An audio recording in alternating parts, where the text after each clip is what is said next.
everyone, Natalie here with my social justice video blog. The need for cultural awareness is more important now than ever before. With the rise of racial and ethnic diversity in our nation comes the need for cultural diversity awareness training, especially within the counseling profession. Our textbook defines cultural humility as a complementary component to cultural competence associated with an open attitudinal stance.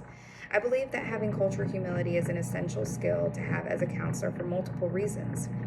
The most important being that humility allows the counselor to focus more on the client by being open about learning their culture rather than the counselor trying to apply their knowledge on the client. This, according to our textbook, allows for a deeper therapeutic alliance between the counselor and the client. Furthermore, when you integrate humility with advocacy and social justice, a counselor displays their openness or willingness to understand their client's background while learning the best way to advocate for them to address social injustices. In terms of ethical principles, I believe the ACA Code of Ethics 8.7.A gives a concrete statement on what our responsibilities are as future counselors. Given the opportunity, we are charged with advocating for our clients by helping to remove any barriers that restrict them from receiving the best care possible. In the future, an action I want to develop to demonstrate my cultural humility with clients is enhancing the multicultural counseling competencies, or MCCs. Mr. Sidney Shaw discusses this in this week's podcast. The MCCs stand for knowledge, skills, and awareness.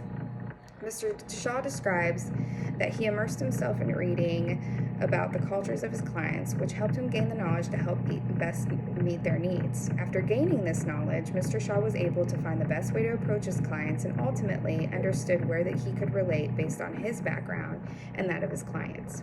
As I continue to develop multicultural counseling competencies while utilizing cultural humility, I believe I would want to explore my role in the nature of oppression as described in our textbook and take it one step further by becoming an ally of oppressed communities. First, assessing my role and or participation in oppressive behavior, and if present, finding ways to eliminate that behavior.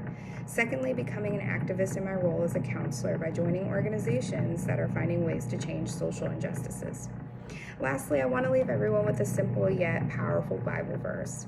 Christian ethic of valuing all people comes from the Bible verse in Genesis 1:27, which states that God created man in his own image.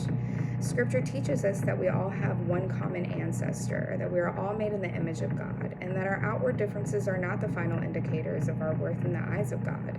As future counselors, we have to treat our clients as such that no matter their race, ethnic background, economical class, they too are deserving of love and healing. I look forward to hearing everybody's responses. I hope everyone has a great night.